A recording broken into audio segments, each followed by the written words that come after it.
সারা বাড়ির সব কাজ শেষ করে হেমলতা ক্লান্ত পায়ে হেঁটে ঘরে আসেন। মোর্শেদ সবেমাত্র শুয়েছেন। হেমলতা বিছানার একপাশে কাত হয়ে শুয়ে চোখ বন্ধ করে। মোর্শেদ হেমলতার দিকে ফিরে ধীর কণ্ঠে বলেন, ধার্নির মিলটা পাইয়া যাইতেছি।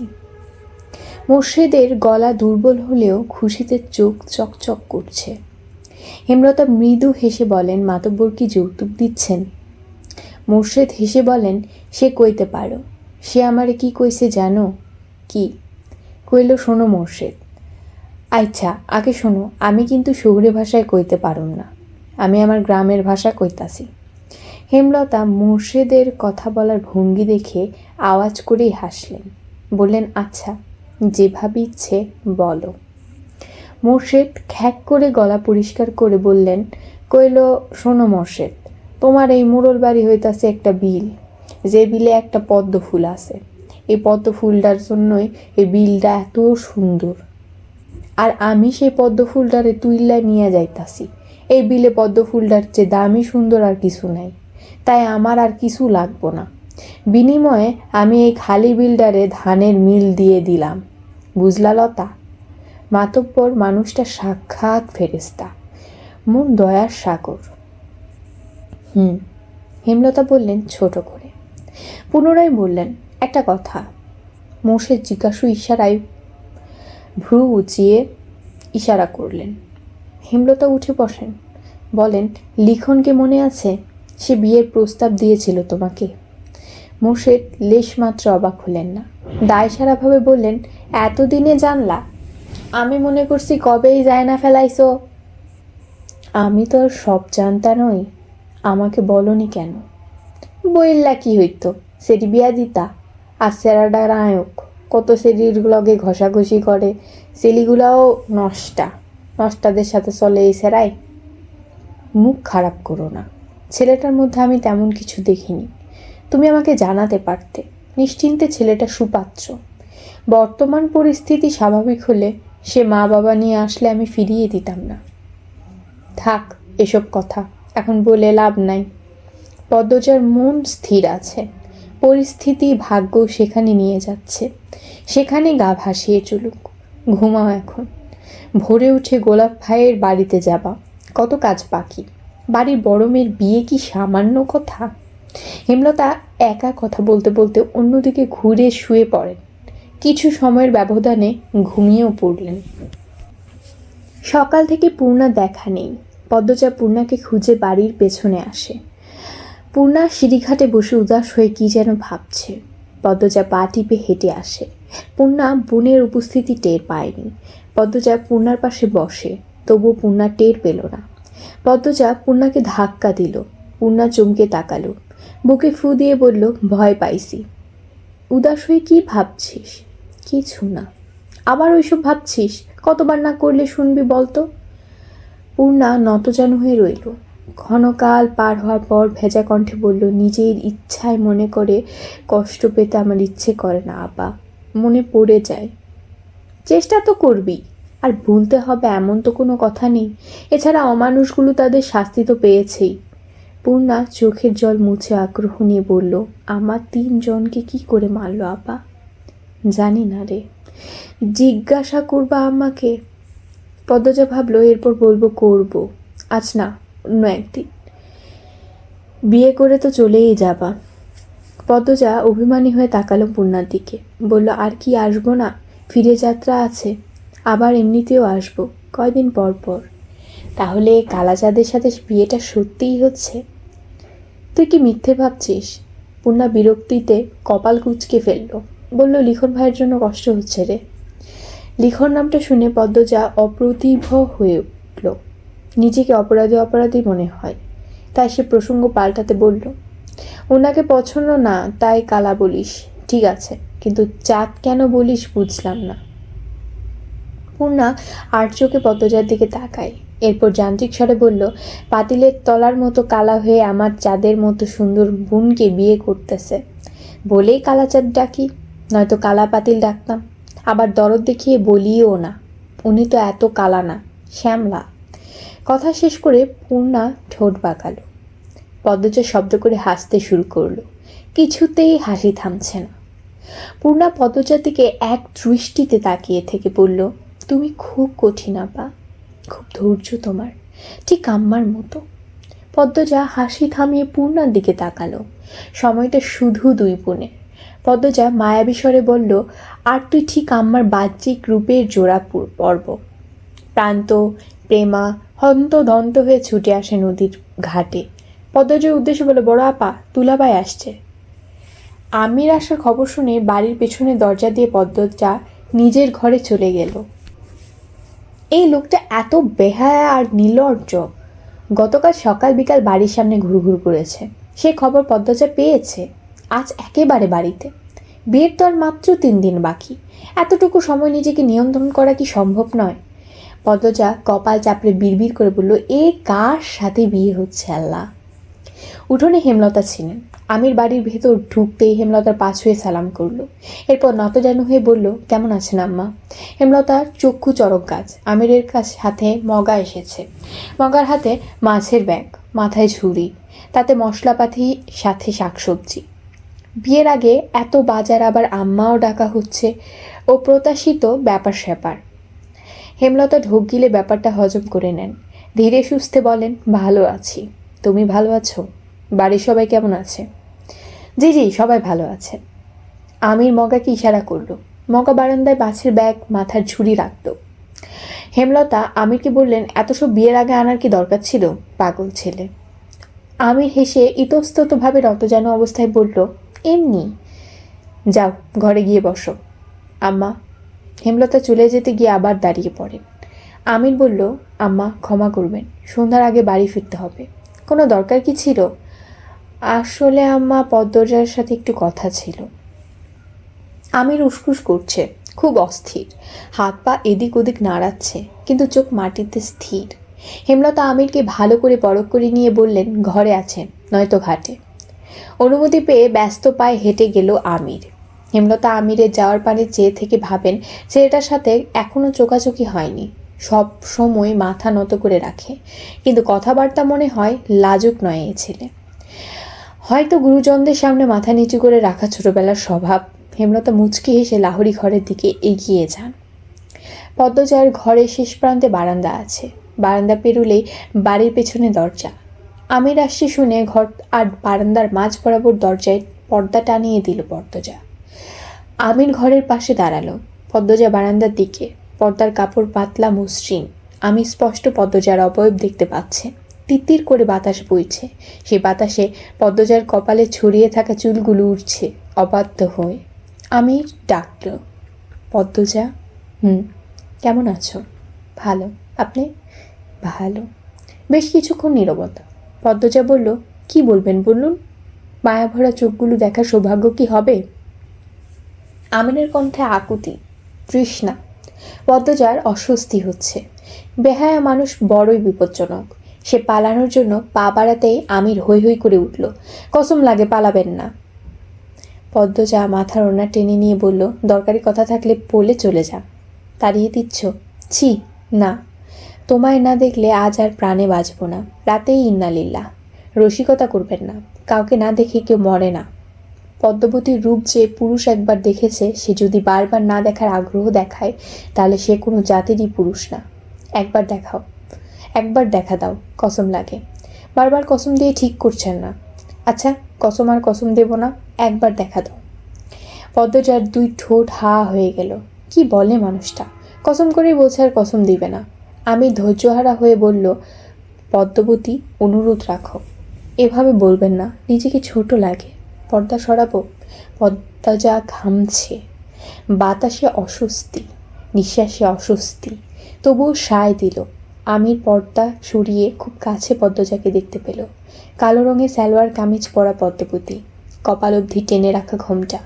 পদ্মজা চোখ তুলে তাকাতে আমির বলল, জীবন ধন্য। পদ্মজা হাসি সামলাতে পারল না, অন্যদিকে মুখ ঘুরিয়ে হাসল। আমির বলল, এই মুখ প্রতিদিন ভরে দেখব, আর প্রতিদিনই জীবন ধন্য হবে। এমন কপাল কয়জনের হয়? পদ্মজা কিছু বলল না। আমির আবেগে আপ্লুত হয়ে বলল, আমার ইচ্ছে হচ্ছে তোমার হাতে খুন হয়ে যায়। পদ্মজা চমকে উঠল, আশ্চর্য হয়ে বলল, আপনি পাগল? আমির কণ্ঠ খাদে নামিয়ে ফিসফিসিয়ে বলল, তোমার উপস্থিতি আমার নিঃশ্বাসের তীব্রতা কতটা বাড়িয়ে দিয়েছে টের পাচ্ছ? পদ্মজা দূরে সরে গেল। মনে মনে বলল, উফ আল্লাহ, আমি পাগল হয়ে যাব, এ কার পাল্লায় পড়লাম? জ্ঞান বুদ্ধি লাল লজ্জা কিছুই নেই। আর মুখে আমিরকে বলল, পেয়েছি, এবার আসি। আমিরকে কিছু বলতে না গিয়ে পদ্মজা বারান্দা ছাড়ল। বাড়ির পেছনে মগাকে পেল। মগার পথ আটকে বলল, মগা ভাই। মগা সবগুলো দাঁত বের করে হাসলো, বলল, যে ভাবি যান। মগার মুখে ভাবি ডাক শুনে পদ্মজা বিরক্ত হলো, কিন্তু প্রকাশ করল না। বিরক্তি লুকিয়ে বলল, লিখন স্যার কথা আপনি কে ওনাকে বলেছেন? উনিটাকে? আপনার আমির ভাই, যে ভাবি যান। মগার অপকট স্বীকারোক্তি। পদ্মজা এ নিয়ে আর কথা বাড়ালো না, মগাকে পাশ কেটে চলে গেল। মগা দৌড়ে এসে পদ্মজার পথ রোধ করে দাঁড়ালো, ফিসফিসিয়ে গোপন তথ্য দিল, আগামী 2 দিনের মধ্যে লিখন সে আসছে তার বাবা মাকে নিয়ে। খবরটা মগা গত সপ্তাহে পেয়েছে। পদ্মজার পায়ের নিচ থেকে মাটি সরে গেল।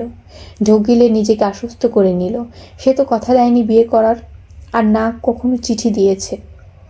লিখন স্যার নিরাশ হলে এটা তার দোষ নয়, লিখন স্যার ভাগ্য।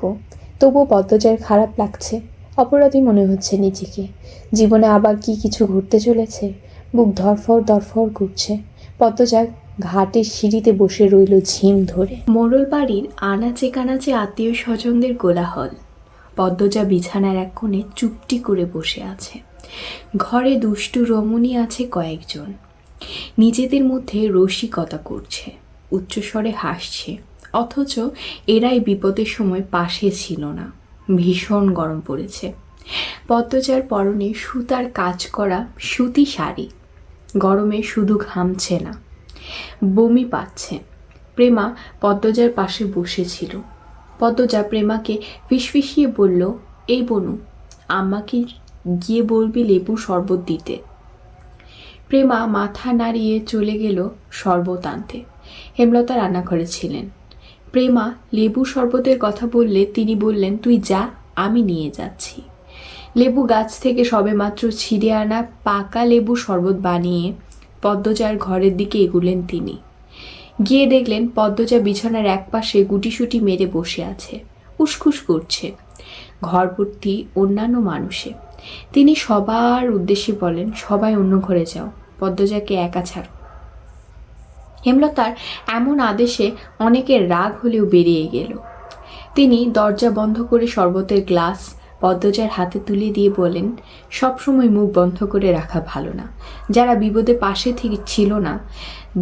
যারা পাশে ছিল না তাদের জন্য বিন্দুমাত্র অসুবিধার মুখোমুখি হবি না। গরমে তো শেষ হয়ে যাচ্ছিস। জানালার পাশটা অন্যরা ভরাট করে রেখেছিল, ভালো করে সরতেই বলতি। পদ্মজা মায়ের কথার জবাব না দিয়ে এক নিঃশ্বাসে লেবুর শরবত শেষ করলো। এবার একটু আরাম লাগছে। আলনার কাপড়গুলো অগোছালো, সকালেই তো ঠিক ছিল, নিশ্চয়ই মেয়েগুলির কাজ।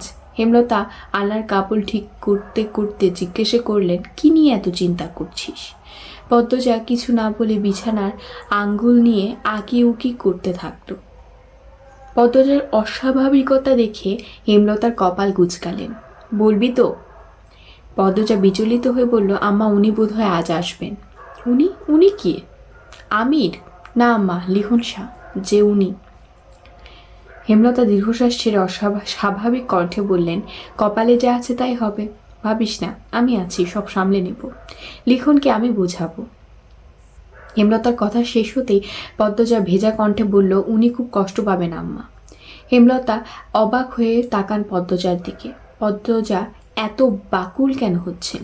তিনি কি পদ্মজার অনুভূতি চিনতে ভুল করেছেন, নাকি শুধুমাত্র কারো মন ভাঙবে ভেবে পদ্মজার এত বাকুলতা? হেমলতা দোটানায় পড়ে যান। পদ্মজার জীবনে কেমন টানাপোড়েন! এই মুহূর্তে পদ্মজাকে বুঝে উঠতে গিয়ে হিমশিম খাচ্ছেন তিনি। ওদিকে হানি ডাকছে। হেমলতার বড় বোন হানি গতকাল ঢাকা থেকে গ্রামে এসেছে, ছেলে মেয়ে নিয়ে এসেছে। হেমলতা দরজার দিকে পা বাড়ান, তার আগে বলে গেলেন, আমার নোংরা অতীত শোনাবো আজ, বাকি সিদ্ধান্ত তোর।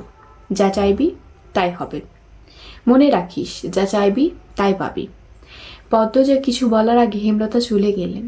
পদ্মজার বুকের ভেতর অপ্রতিরোধ্য তুফান শুরু হলো। মায়ের অতীত জানার জন্য কত অপেক্ষা করেছে সে।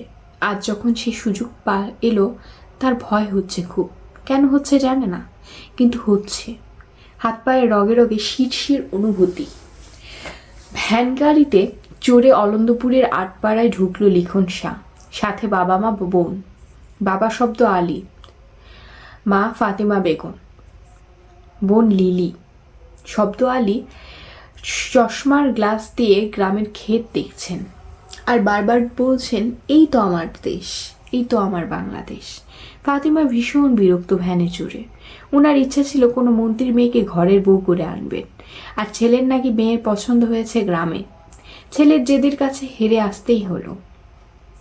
লিখনের পরনে ছাই রঙের শার্ট, চোখে সানগ্লাস। উত্তেজনায় তার হাত পা কাঁপছে রীতিমতো। এমন একটা দিন নেই যেদিন পদ্মজার কথা সে ভাবেনি। এমন একটা রাত নেই যে রাতে পদ্মজাকে নিয়ে স্বপ্নেও দেখা হয়নি। মাঝে সময়ের ব্যবধানে পদ্মজাকে খুব বেশি ভালোবেসে ফেলেছে সে। স্বপ্নে কোমরে আঁচল গুজে ঘরের কাজ করা পদ্মজাকে দেখতে পায়। কখনো বা অপরূপ সুন্দরী পদ্মজাকে ঘুমের ঘোরে ঠিক বিছানার পাশে শাড়ি পরা অবস্থায় দেখতে পায়। কল্পনার পদ্মজাকে নিয়ে সে সংসার পেতেছে। এবার হয়তো সত্যিই হতে চলেছে। লিখন আনমনে হেসে উঠল। মনে পড়ে যায় পদ্মজাকে প্রথম দেখার কথা। সঙ্গে সঙ্গে বুকের ভেতর অদ্ভুত ঝড় শুরু হয়। কি মায়াবী, কি স্নিগ্ধ, কি একটা মুখ। তার চেয়ে সুন্দর পদ্মজার ভয় পাওয়া, লজ্জায় পালানোর চেষ্টা, পরপুরুষের ভয় আতঙ্ক থাকা। লিখন আওয়াজ করে হেসে উঠল। ফাতেমা শব্দর অবাক হয়ে তাকালেন। লিলি এসবে খেয়ালই নেই। সে আকাশের দিকে তাকিয়ে কি যেন ভাবছে। লিখন মা বাবাকে এভাবে ধাকাতে দেখে খুব খুব করে কাশল। এরপর বলল, সুন্দর না গ্রামটা? বুঝছো আব্বু, এই গ্রামটা এত সুন্দর যে আবার আরেকবার সিনেমার জন্য আসতে হবে আগামী বছর। শব্দের আলী প্রবল আনন্দের সাথে বলেন, সে ঠিক বলেছিস। মন জুড়িয়ে যাচ্ছে দেখে। চারদিকে গাছপালা, নদী, রাস্তাঘাট খুব সুন্দর। এখানে একটা বাড়ি বানালে কেমন হয়? লিখন গোপনে দীর্ঘশ্বাস লুকালো। তার বাবা যখন যেখানে যায় সেখানে বাড়ি বানানোর স্বপ্ন দেখেন, কিন্তু বানানো আর হয় না। ফাতেমা বিরক্ত গলায় বললেন, হ্যাঁ, আমরা উঠছি কার বাড়ি? তো পছন্দ করা মেয়ের বাড়ি নাকি অন্য কোথাও? মায়ের চোখে মুখে বিরক্তি দেখে লিখনের হাসি পেল। বলল, তোমাকে রাগলে এত ভালো লাগে আম্মু। ফাতেমা আর চোখে ছেলের দিকে তাকান। প্রশংসা শুনতে তিনি বেশ পছন্দ করেন। লিখনের মুখে প্রশংসা শুনে একটু নিভলেন। হয়েছে, আর কতক্ষণ? 5 মিনিট। অনন্তপুরের মাতব্বর বড় মনের মানুষ, আমাকে নিজের সন্তানের দৃষ্টিতে দেখেন। যতদিন ছিলাম প্রতিদিন খোঁজ নিয়েছেন। নিজের একজন লোককে আমার সহায়ক হিসেবেও দিয়েছিলেন। ওনার বাড়িতেই উঠব। লিলি মুখ চোখ বিকৃত করে বললেন, অন্যের বাড়িতে উঠব? উফ, মারবো ধরে। অন্যের বাড়ি তোর কাছে, আমার কাছে না। মজিদ চাচার বউ ফরিনা চাচি এত ভালো রাখেন আমাকে নিজের হাতে খাইয়ে দিয়েছেন। ওনার একটা ছেলে ঢাকা পড়ছে, ব্যবসা সামলাচ্ছে। তার সাথে অবশ্য সাক্ষাৎ হয়নি, কিন্তু ফরিনা চাচি সারাক্ষণ ছেলে করতেন।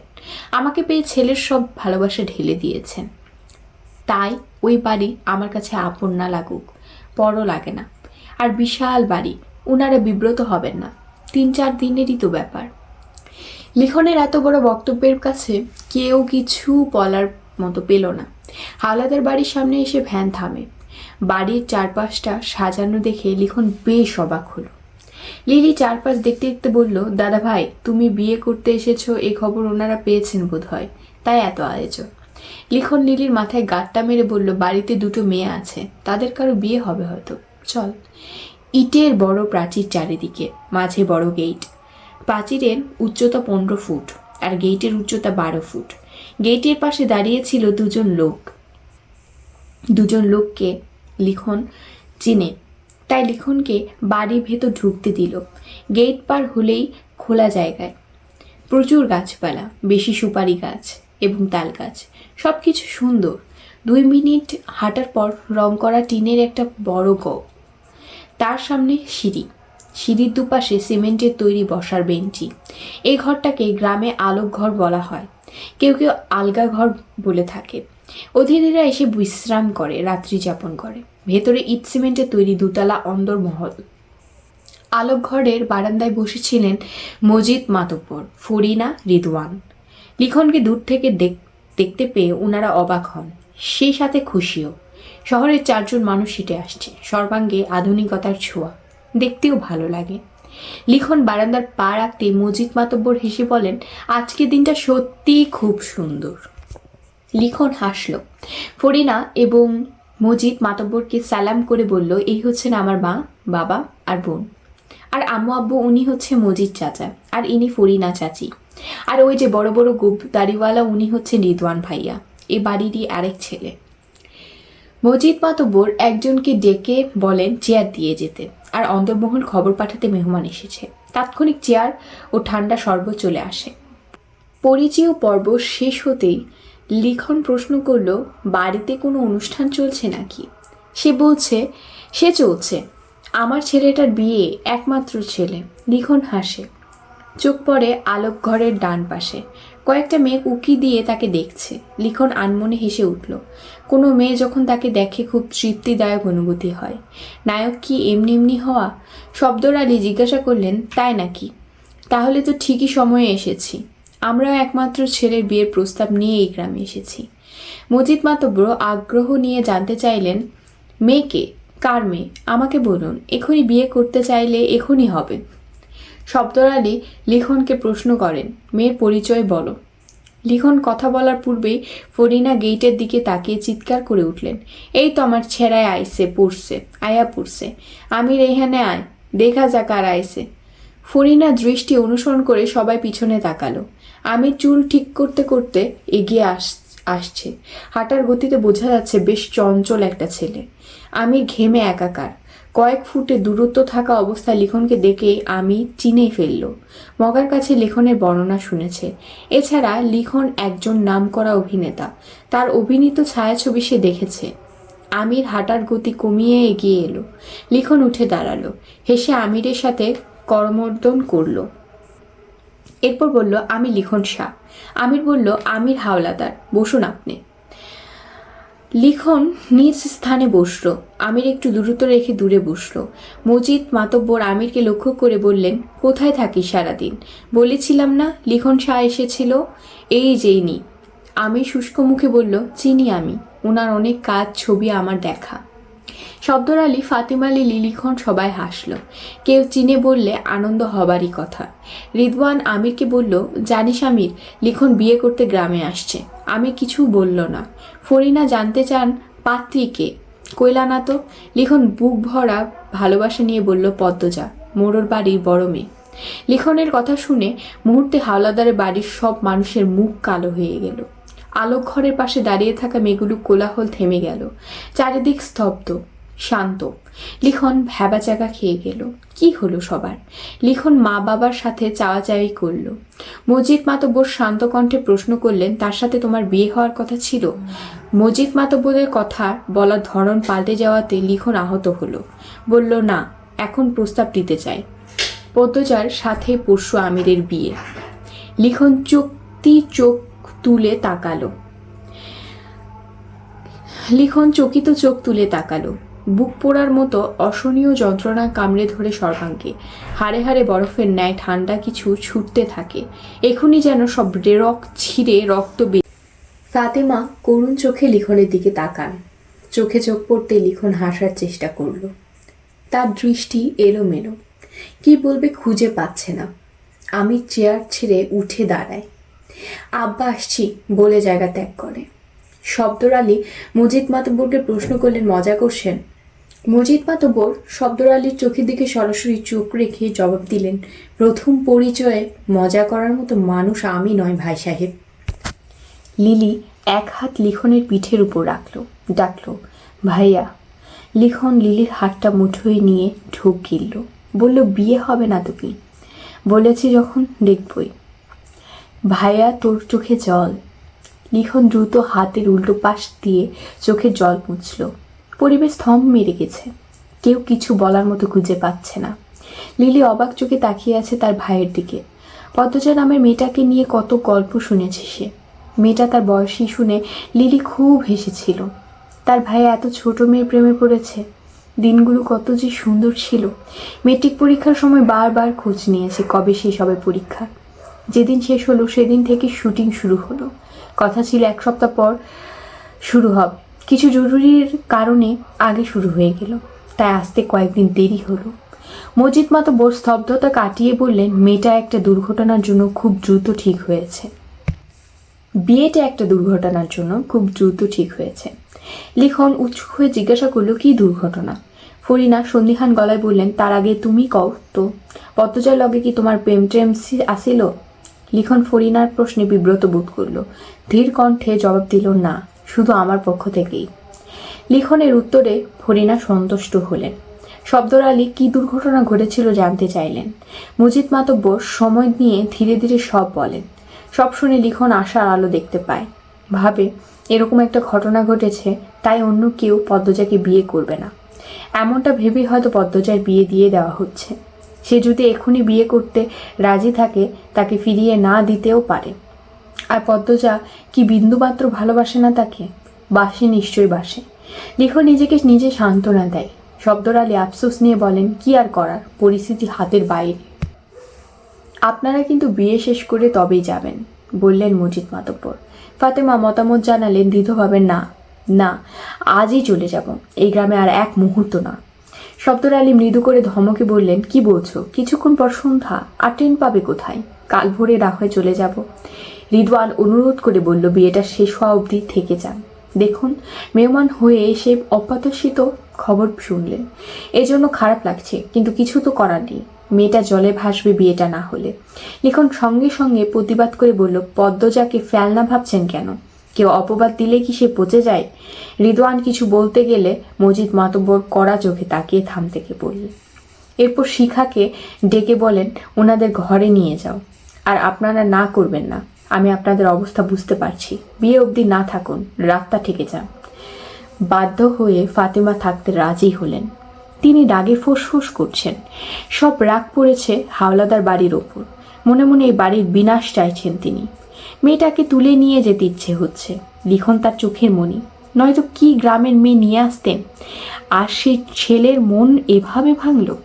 ঘরে ঢুকেই চোখে চশমা ছুঁড়ে ফেলেন বিছানায়।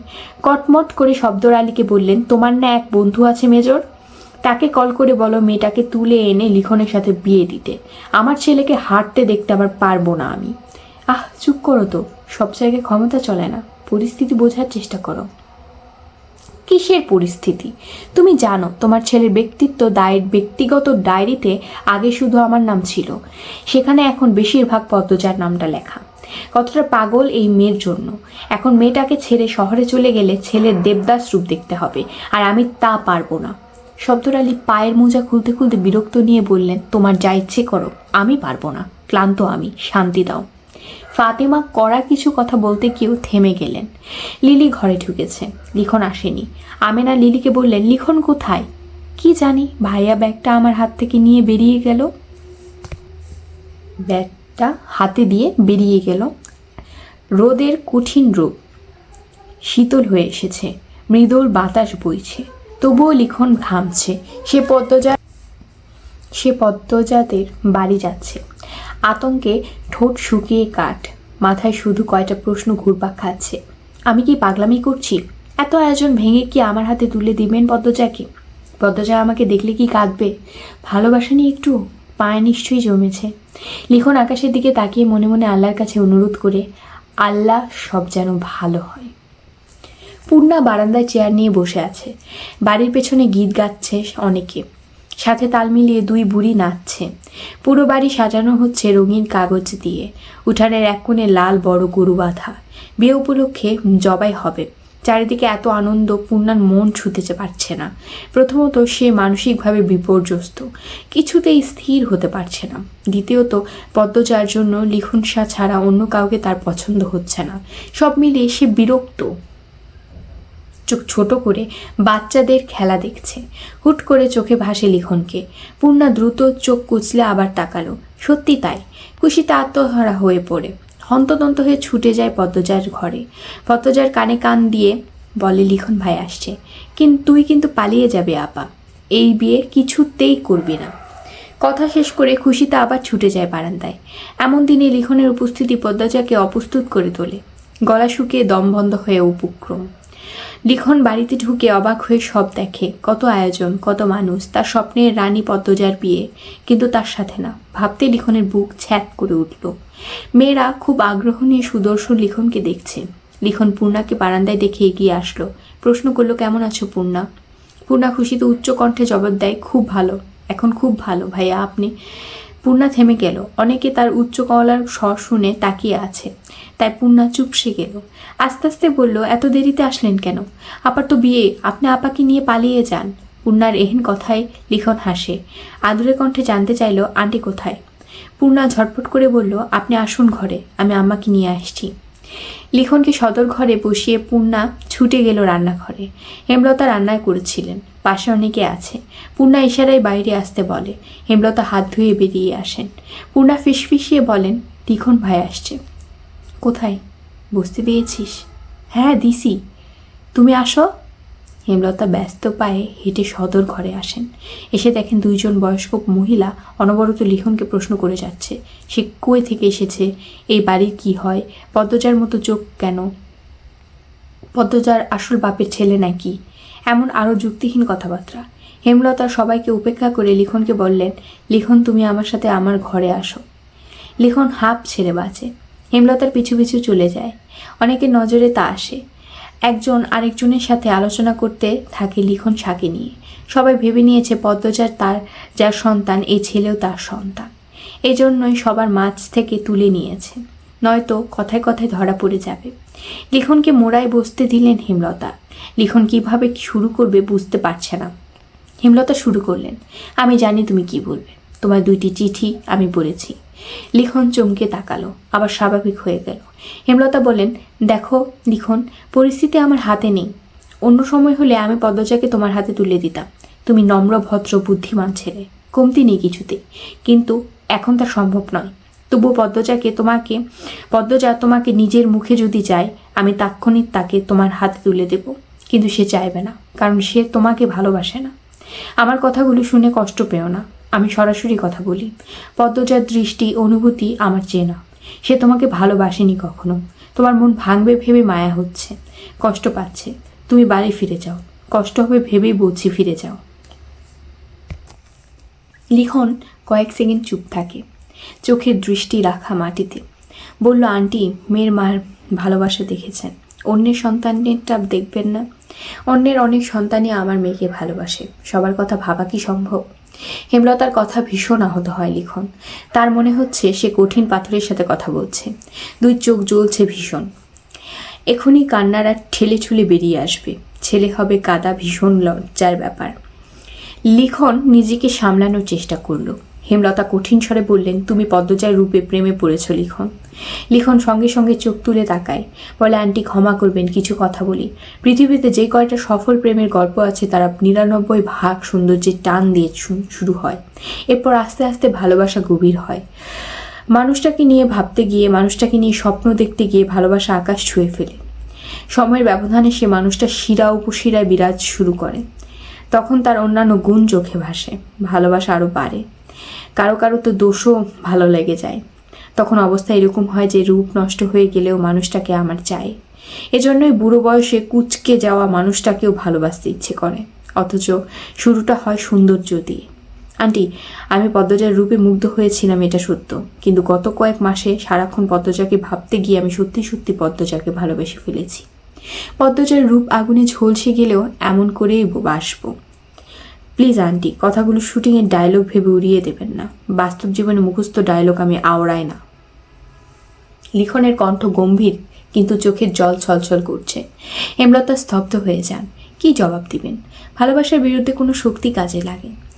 আদৌ কি ভালোবাসার বিরুদ্ধে যুদ্ধ করা যায়? তিনি সময় নেন, এরপর বলেন, আমার পদ্মজা তোমার কাছে খুব ভালো থাকতো লিখন, কিন্তু কিছু সমস্যা সমাজে আছে যার মুখোমুখি আমি হয়েছি। জেনে শুনে আমার মেয়েকে সেসবের মুখোমুখি কী করে হতে দিই? লিখন হাত জোর করে বলল, প্লিজ আন্টি। হেমলতা এক দৃষ্টিতে লিখনের দিকে তাকিয়ে আছেন। তিনি সিদ্ধান্তহীনতায় ভুগছেন। এমন তো কখনো হয় না। পদ্মজার জন্মের পর সিদ্ধান্তহীনতায় তিনি কখনো ভোগেননি। যে কোনো একটা বেছে নিয়েছেন, তাতেই মঙ্গল হয়েছে। এবার কেন এমন হচ্ছে? কেন তিনি নিজের অবস্থান থেকে সরে যাচ্ছেন? পদ্মজার জীবন নিয়ে তিনি যেন মাঝ নদীতে ভেসে আছেন। চারিদিকে স্রোত, মাছি নেই, বৈঠা নেই। আমির নাকি লিখন, কার কাছে ভালো থাকবে পদ্মজা? হেমলতার শরীর ভীষণ খারাপ লাগছে। তিনি দুর্বল কণ্ঠে বললেন, এত বছর যখন নিজেকেও সামলাতে পারবে, বাড়ি ফিরে যাও। আন্টি, আমার বেঁচে থাকতে কষ্ট হবে। পদ্মজার সাথে যা হয়েছে তবুও সে বেঁচে আছে, আর তুমি এইটুকু মানিয়ে নিতে পারবে না? লিখন আর কথা খুঁজে পেল না। আহত মন নিয়ে উঠে দাঁড়ালো। হেমলতা দাঁড়াতে বললেন, ভীষণ ক্লান্ত লাগছে। তবু হেঁটে এগিয়ে আসেন, লিখনের সামনে এসে দাঁড়ান। বললেন, নিজেকে শক্ত রাখো, অনেক দূরে চলা বাকি। কারোর জন্য কারো জীবন থেমে থাকে না, ভাগ্যে যা থাকে তাই হয়। সব যেহেতু আয়োজন হয়ে গেছে, আর ভেবে লাভ নেই। তবে কবুল বলার আগেও যদি পদ্মজা বলে তার তোমাকেই চাই, আমি সব ভেঙে চুরে পদ্মজাকে নিয়ে ছুটে যাব তোমার বাড়ি। আমি আমার মেয়েকে ভীষণ ভালোবাসি বাবা। এই মেয়েটার সুখের জন্য আমি স্বার্থপর হয়েছি। অন্যের সন্তানের কষ্ট চোখে ভেসেও ভাসছে না। আমাকে ক্ষমা করে দিও। হেমলতার চোখে জলের ভিড়। লিখন ভীষণ অবাক হয়ে দেখে এই কঠিন মানুষটাকে। হেমলতা নিজের দুর্বলতা, নিজের কান্না কেন দেখালো লিখনকে? লিখন জবাব খুঁজে পেল না। শুধু এটুকু বুঝতে পারলো, হেমলতার কাছে জীবন মানে পদ্মজা। লিখন ভাঙা গলায় আসি বলে চলে গেল। হেমলতা সব কাজ ভুলে গুটিসুটি মেরে বিছানায় শুয়ে পড়েন। চোখ বেয়ে 2 ফোঁটা জল পেরিয়ে যায়। মনের শক্তি কমে গেছে, দুর্বল হয়ে পড়েছেন তিনি। নিজের উপর বিশ্বাস, আস্থা পাচ্ছেন না, সিদ্ধান্ত নেওয়ার ক্ষমতা খুঁজে পাচ্ছেন না। গল্পের পরের মোড়। বারান্দার গ্রিলে হাত রেখে আকাশের দিকে তাকিয়ে আছে পদ্মজা। তার পরনে শাড়ি রয়েছে। আকাশের বুকে থালার মতো একখান চাঁদ। চাঁদের আলোয় চারদিক চিকমিক করছে। চারপাশ থেকে ভেসে আসছে ঝিঝি পোকার ডাক। খুব সুন্দর দৃশ্য। পদ্মজা কেঁপে ওঠে, পিছনে ফিরে তাকালো। মোর্শেদকে দেখতে পেয়ে গোপনে হাঁপ ছাড়ল। মোর্শেদ বললেন, তোর মায়ের কি আর ওঠে নাই? না আব্বা। মোর্শেদ চিন্তিত ভঙ্গিতে কিছু ভাবলেন, তারপর বলেন, তুই হজাক কেন? যা ঘরে গিয়া ঘুমা, আমি ঘাটে গাইতেছি। আচ্ছা আব্বা। মোর্শেদে যাওয়ার পানে পদ্মজা তাকিয়ে রইল। সে কি যেন ভাবছে, কিন্তু কি ভাবছে বুঝতে পারছে না। পুকুরে ঘেউ ঘেউ ডাকে উদাসীনতা কেটে গেল। শাড়ির আঁচড় টেনে সাবধানে হেঁটে সদর ঘরে ঢুকলো। সদর ঘরে পাটি বিছিয়ে দূর দূরান্ত থেকে আসা আত্মীয়রা ঘুমাচ্ছে। তাদের ডিঙিয়ে পদ্মজা হেমলতার ঘরে আসে। হেমলতা ঘুমাচ্ছেন বেঘরে। শুনেছিল লিখন শাহকে নিয়ে তার মা নিজ ঘরে এসেছিলেন। এরপর কি হলো কে জানে। সন্ধ্যার পর পূর্ণা গিয়ে জানালো আম্মা ঘুমাচ্ছে। হেমলতা কখনো সন্ধ্যার সময় ঘুমান না, তাই পদ্মজা ঘুমটা টেনে হেমলতার ঘরে ছুটে আসে। হেমলতাকে এত শান্তিতে ঘুমোতে দেখেনি পদ্মজা, তাই আর ডাকেনি। কেউ ডাকতে আসলে তাড়িয়ে দিয়েছে। ঘুমাচ্ছে যখন ঘুমাক না। এখন মধ্যরাত। পদ্মজা হেমলতার মুখের সামনে মাটিতে বসে, এক দৃষ্টিতে তাকিয়ে থাকে মায়ের দিকে। গলা কাঁপছে তার। শ্বশুর বাড়ি কিভাবে থাকবে সে? মাকে ছাড়া 2 দিন থাকতে গিয়ে এত বড় বড় ঝড় বয়ে গেল, আর এখন সারা জীবনের জন্য মায়ের ছায়া ছেড়ে দিতে হবে। এই মুখটা না দেখলে তার দিন কাটে না। এই মানুষটার আদরে শাসন ছাড়া দিন সম্পূর্ণ হয় না। পদ্মজা বিছানার মাথা ঠুকে ফুপিয়ে উঠল, অস্পষ্ট করে ডাকল, আম্মা। সঙ্গে সঙ্গে হেমলতা চোখ খুললেন। পদ্মজা খেয়াল করলো না। সে কাঁদতে কাঁদতে চাপা সরে বলছে, তোমাকে ছাড়া কেমনে থাকবো আম্মা? বিয়ে করাটা কি খুব দরকার ছিল? পদ্মজা চমকে উঠে মাথা তুলল, গলার স্বর আগের অবস্থানে রেখে বলল, কেন আম্মা? সব জানতে নেই মা। পদ্মজা মাথা নত করে নাক টানে। হেমলতা বললেন, বিয়ে হতেই হবে, বর বদল হলে সমস্যা নেই। তোর কি আর কাউকে পছন্দ? হেমলতার প্রশ্নে পদ্মজা বিব্রত হয়ে উঠল। হেমলতাও প্রশ্নটা করতে গিয়ে অস্বস্তি বোধ করেন। পদ্মজা মাথা 2 পাশে নাড়িয়ে জানালো, আর আলাদা করে কাউকে পছন্দ নেই। হেমলতা উঠে বসেন, চুল খোপা করতে করতে প্রশ্ন করেন, রাত কি খুব হয়েছে? মানুষের সাড়া নেই, মাঝরাত, আর তুই জেগে থেকে কাঁদছিস? হেমলতা বললেন মৃদু ধমকে সুরে। পদ্মজা নিরুত্তর। হেমলতা জানালেন বাইরে চেয়ে দেখলেন চাঁদের আলোয় চারিদিক উজ্জ্বল। হেমলতা জানালার বাইরে চেয়ে দেখলেন চাঁদের আলোয় চারিদিক উজ্জ্বল। চাঁদের আলো ঘরে গলে ঘরের মেঝেতে পড়ছে। জ্যোৎস্না রাত। তিনি বিছানা থেকে নামতে নামতে পদ্মজাকে তাড়া দেন, শাড়ি পাল্টে সালোয়ার কামিজ পরে নে। কেন আম্মা, যা বলছি কর। পদ্মজা ঘরে গিয়ে শাড়ি পাল্টে নিল। উঠোনে এসে দেখে হেমলতার হাতে বৈঠা। পদ্মজা অবাক হয়ে প্রশ্ন করলো, আম্মা তুমি নৌকা চালাবা? পুন্নারে নেওয়া উচিত। যা, ওকে ডেকে নিয়ে আয়। প্রান্ত প্রেমা যেন টের না পায়। পদ্মজা অসহায়ের মতো তাকিয়ে রইল মায়ের দিকে। হেমলতা তাড়া দেন, যাবি তো? পদ্মজা হন্তদন্ত হয়ে গেল। কয়েক মিনিটের মধ্যে পূর্ণাকে নিয়ে ফিরল। পূর্ণা ঘুমে ঢুলছে। হেমলতা ঘাটে এসে দেখেন মোর্শেদ নৌকায় বসে বিড়ি ভুগছেন। নৌকা ছাড়ো। মোর্শেদ 2 মেয়ে আর বউকে দেখে হকচকিয়ে গিয়েছেন।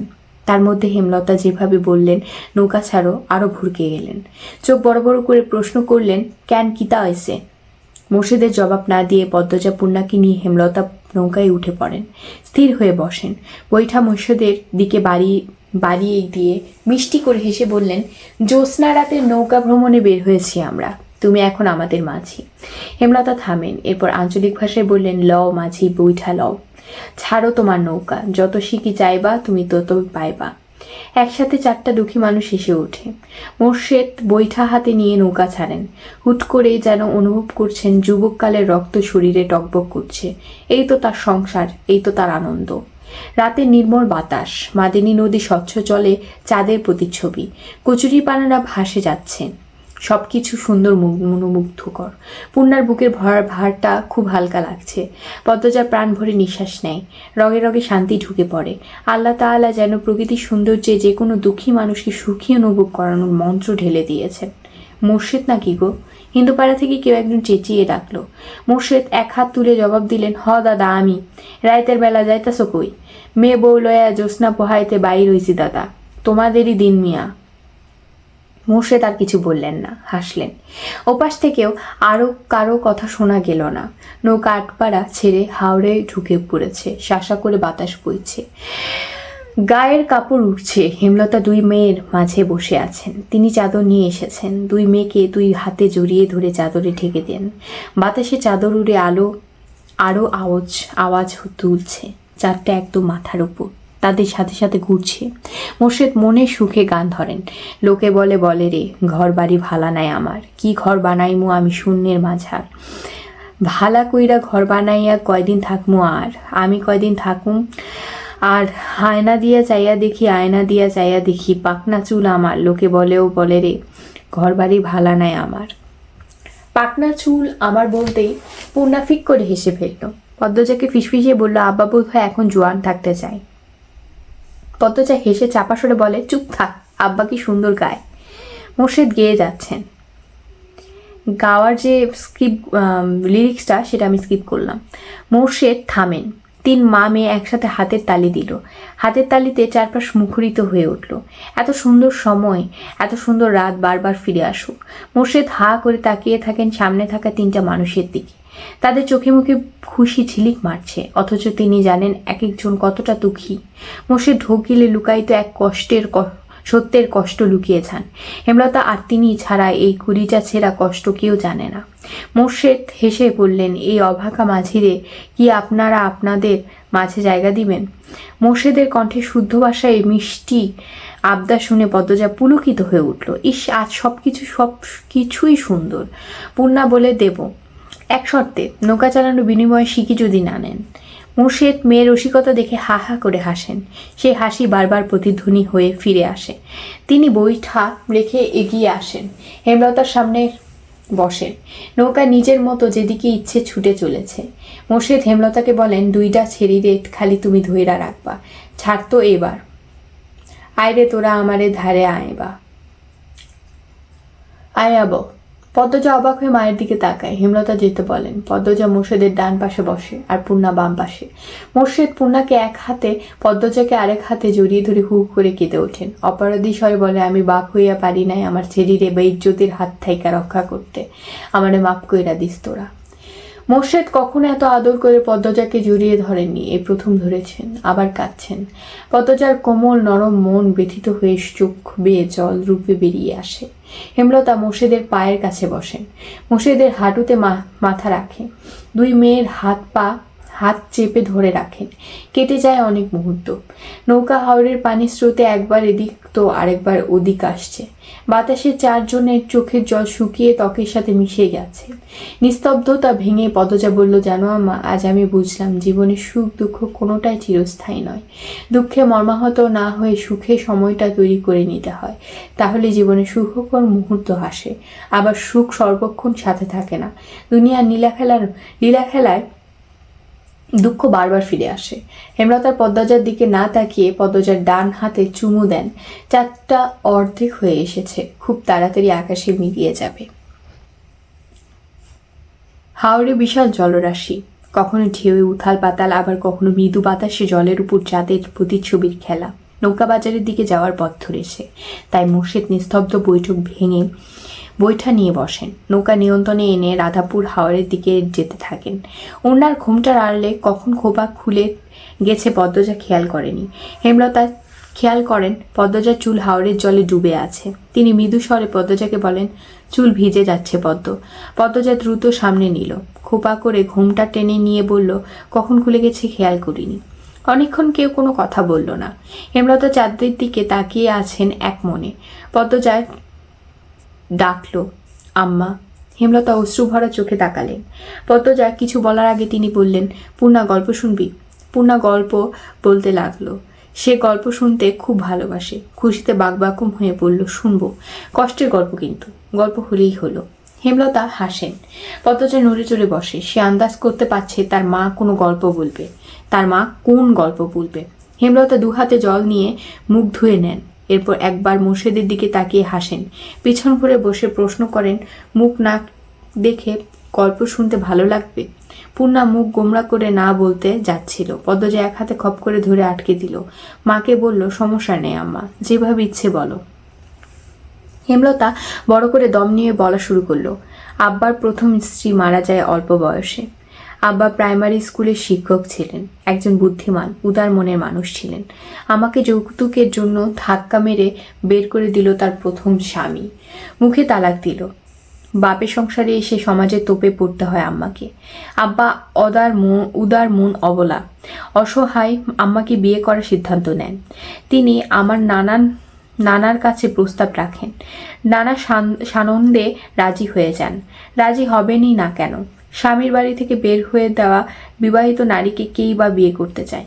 আম্মা আবার বিয়ের বছর দেড়েক হতেই হানিয়া আপার আগমন। তার 2 বছরের মাথায় আমার আগমন। সেদিন নিশ্চয়ই গাছে গাছে ফুল ফুটেছে। পদ্মজা বলল পুলকিত হয়ে। হেমলতা স্নান হাসেন, বলেন, শুনেছি আমার গায়ের রং দেখে আম্মা নাক কুচকে ছিলেন।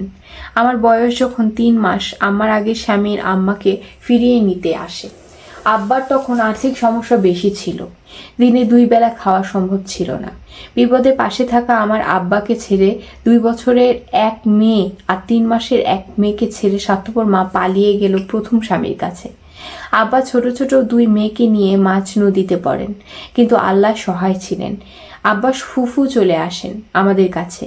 আপা আর আমার দায়িত্ব নেন। হুট করে আব্বার আর্থিক অবস্থা উন্নত হতে লাগলো। গৃহস্থিতে রহমত ঝরে পড়ে। 5 বছর পর আম্মা ফিরে আসেন। বিধ্বস্ত অবস্থা, ফর্সা মুখ মারের চোটে দাগে দাগে বিশ্রী হয়ে গেছেন। শুধু একা আসেনি, 2 বছরে একটা ছেলেকে নিয়ে ফেলেন। তখন আমাদের কুড়ে ঘরের বদলে বিশাল বাড়ি হয়েছে। আব্বা প্রথমে মানেননি। আম্মা আব্বার পায়ে পড়ে কাঁদেন, ক্ষমা চান। আব্বা আবার আগের ভুল করেন, মেনে নেন আম্মাকে। আম্মার ছেলের নাম বিনোদ ছিল। আব্বা নতুন নাম দেন হানিফ। আম্মা আমাকে সহ্য করতে পারতেন না। আব্বার চোখের মনি ছিলাম। আব্বার আড়ালে আম্মার দ্বারা নির্যাতিত হয়েছে অনেক। 6 বছর হতে স্কুলে ভর্তি করে দেন আব্বা।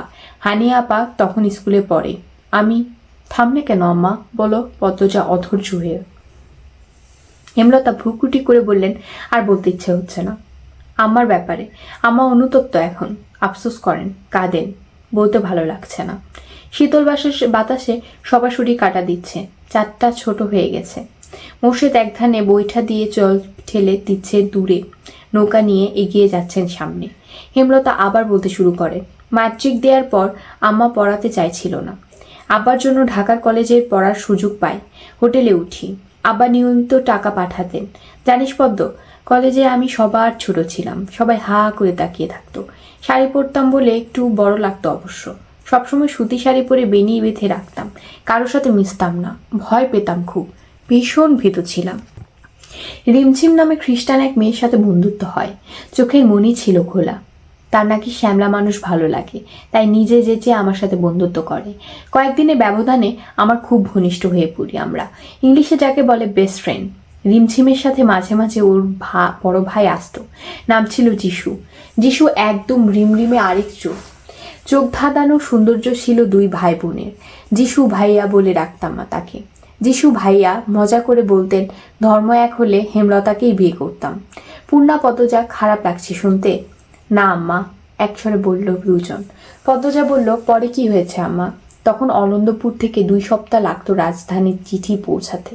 কলেজ ছুটির পথে হানিয়া আপার চিঠি পাই, পাশে রিমঝিম ছিল। যিশু ভাইয়া সবেমাত্র এসেছেন রিমঝিমকে নিয়ে যেতে। চিঠি পড়তে জানতে পারি আব্বা হাওড়ে গিয়েছিলেন মাছ ধরতে। আব্বার পাশে নৌকায় সুজন নামে একজন ছেলে ছিল। আব্বা নৌকার চেয়ে কয়েক হাত দূরে।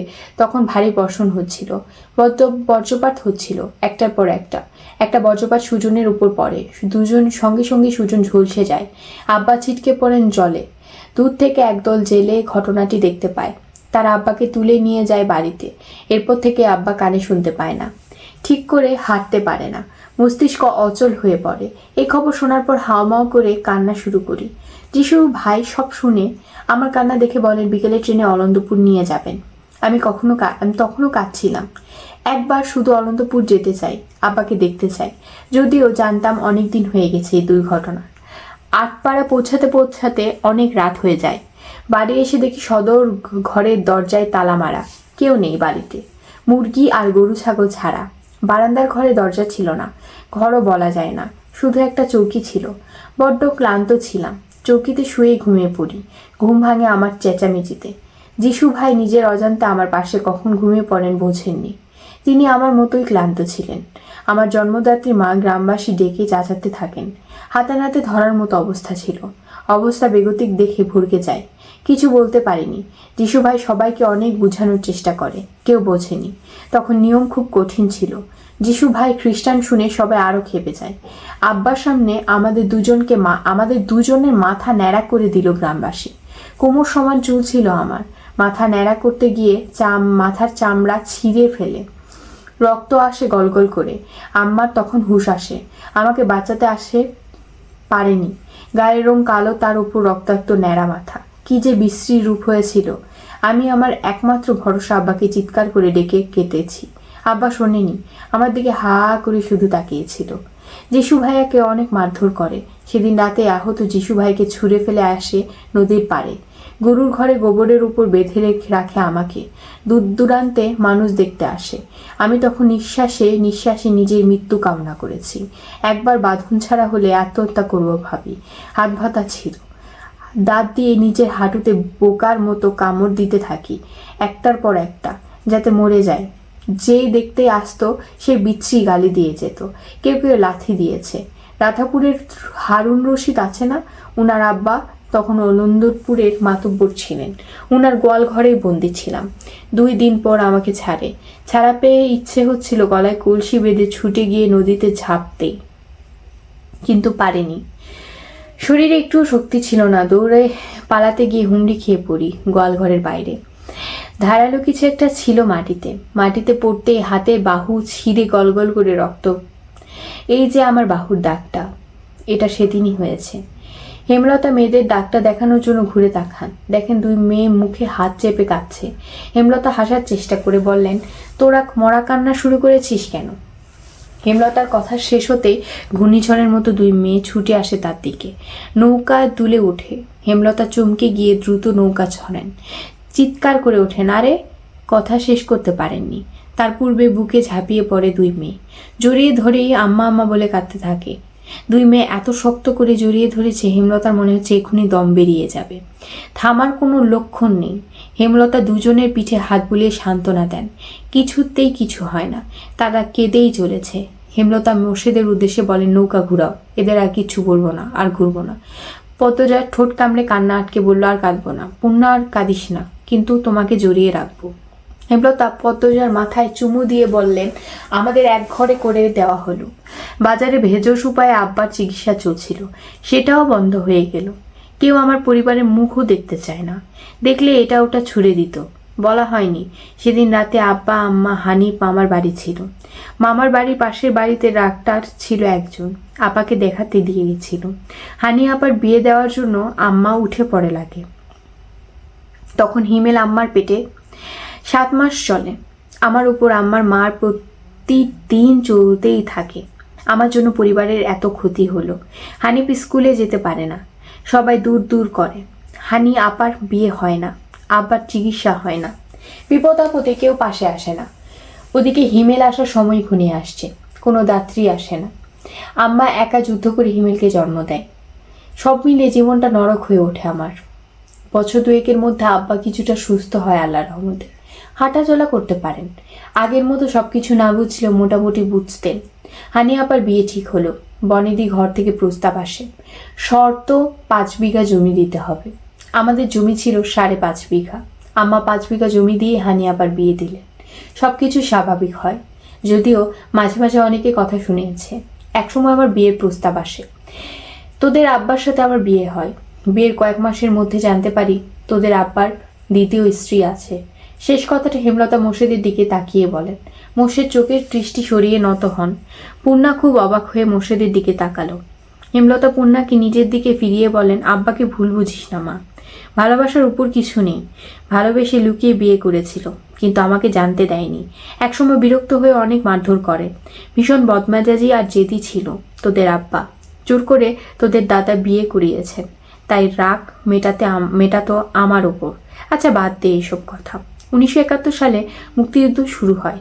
যান বাঁচানোর তাগিদে মানুষ পলাতে থাকে। আনন্দপুরে পাকিস্তানি ক্যাম্প তৈরি হয়। শহর থেকে একটা দল আসে যারা যুদ্ধ করতে চায়, তাদের যুদ্ধের জন্য প্রস্তুত করতে। তোদের আব্বা তার প্রথম স্ত্রীর কাছে বেশি থাকতো, আর তোর 2 চাচা যুদ্ধে চলে যায়। আমি একা ছিলাম খালি বাড়িতে। চারিদিকে অত্যাচার, জুলুম। ইচ্ছে করে দেশের জন্য কিছু করতে। মনে সাহস নিয়ে স্কুলের প্রধান শিক্ষকের সাথে যোগাযোগ করি। তিনি কমান্ডার আবুল কালামের সাথে যোগাযোগ করিয়ে দেন। প্রধান শিক্ষক গোপনে গ্রামের যুবক যুবতীদের অনুপ্রেরণা দিতে যুদ্ধের জন্য। এ খবর একসময় পাকিস্তানিরা পেয়ে গেল। তিনি শহীদ হলেন। ট্রেনিংয়ে জয়েন করি, হয়ে উঠি একজন মুক্তিযোদ্ধা। প্রথম অপারেশনে আমরা সফল হই, অনন্তপুরের ক্যাম্প উড়িয়ে দেই। এরপর চলে যাই আরেক এলাকায়, হাতে রাইফেল নিয়ে পরবর্তী অপারেশনে নামি। তখন ধরা পড়ে যায় পাকিস্তানিদের হাতে, বন্দি করে কারাগারে। সচক্ষে দেখি ধর্ষণ, শারীরিক অত্যাচার। কি বর্বরতা তাদের! রড দিয়ে পিটিয়েছে, পিঠের দাগগুলো এখনো আছে। আরও কয়েকদিন থাকলে হয়তো আমিও ধর্ষণ হতাম। তার আগে আবুল কালামের বুদ্ধির কাছে হেরে গেল তারা। ফেরার আগে চোখ বন্ধ করে এক নিঃশ্বাসে 2 জনকে ছুরি দিয়ে মৃত্যুর দোয়ারে পাঠিয়ে আসি। দেশ স্বাধীন হয়, চারিদিকে স্বাধীনতার উল্লাস। হাসপাতালে যখন ভর্তি আমি, আরও অনেকে ছিল। সেই হাসপাতালে ভর্তি ছিল যিশু, সেও একজন মুক্তিযোদ্ধা। রিমঝিমের সাথে ফের দেখা হলো। 1 মাস লাগতো সুস্থ হতে। ফেরার সময় সাথে আসে রিমঝিম আর যিশু ভাইয়া। পথে বারবার করে বলি, তোমাদের মতো দেখতে যেন আমার একটা মেয়ে হয়। অনন্তপুরের বাজারে নামিয়ে দিয়ে ওরা আর আসেনি। ফের যদি গ্রামের লোক দেখে ফেলে, কিন্তু আশঙ্কায় ঠিক হলো। অনেকে যিশু ভাইয়ের সাথে আমাকে দেখে ফেলে। বাড়িতে ফিরে তোর আব্বাকে দেখি। 3 মাস পর জানতে পারি আমার পদ্ম আমার পেটে। মনে প্রাণে একটা সুন্দর মেয়ে চাইতে থাকি আল্লাহর কাছে। ঘুমালে স্বপ্ন দেখি রিমঝিমকে। আমার মন খুব চাইতো রিমঝিমের মতো সুন্দর মেয়ে। ঠিক তাই হলো, কিন্তু বদনাম রটে গেল। অনেকে বলে তারা যিশুর সাথে আমাকে দেখেছে। এতদিন যিশুর কাছেই ছিলাম, তারই সন্তান পদ্মজা। এজন্য এত সুন্দর আর এত মিল। তোদের আব্বাও বিশ্বাস করলো। আল্লাহ চাইলে সব পারে, কেউ বিশ্বাস করলো না। কিন্তু জানিস পদ্ম, তুই জন্মের পর থেকে আমি অলৌকিকভাবে শক্ত আর কঠিন হয়ে পড়ি। কেউ কিছু বললে সঙ্গে সঙ্গে জবাব দিয়ে দিই। তো সম্পর্কে কেউ কিছু বলতে আসলে দা দিয়ে তেড়ে যায়। এ খবর ছড়িয়ে পড়ে সব জায়গায়। তার মধ্যে কমান্ডার আবুল কালাম আসেন অনন্দপুরে। গ্রামের অনেকে যুদ্ধে গিয়েছিল, আমি ছাড়া আর একজন ফিরেছিল, বদর উদ্দিন নাম। বদর উদ্দিন এবং আবুল কালামের কাছ থেকে গ্রামবাসী জানতে পারে আমিও যুদ্ধ করেছি। হেমলতা একজন মুক্তিযোদ্ধা। এ খবর শোনার পর থেকে সবাই মোটামুটি সমীহ করাও চলতে থাকে। একটা শক্ত জায়গা দখল করতে বাঁচতে থাকি। প্রতিটি ঘটনা আমাকে ভেতরে ভেতরে শক্ত করেছে। তুই জন্মের পর বুঝেছি আমি অনেক কিছু পারি, একা চলতে পারি। কথা শেষ হলে হেমলতা হাঁপ ছাড়েন। চাঁদ ডুবে গেছে অনেকক্ষণ আগে। কিছুক্ষণের মধ্যে ফজরের আজান পড়বে। পদ্মজা পূর্ণা স্তব্ধ। এই দুনিয়ায় বাঁচার দুটি পথ, চুপ থাকো নয় প্রতিবাদ করো।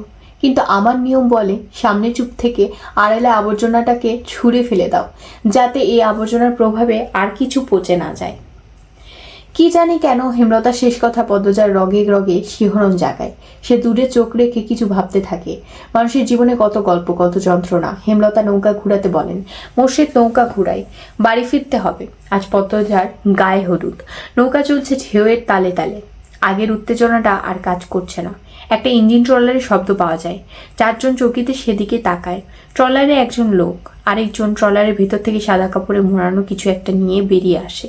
আবছা আলোয় সাদা কাপড়ে মোড়ানো বস্তুটি দেখে পূর্ণার পিলে চমকে ওঠে।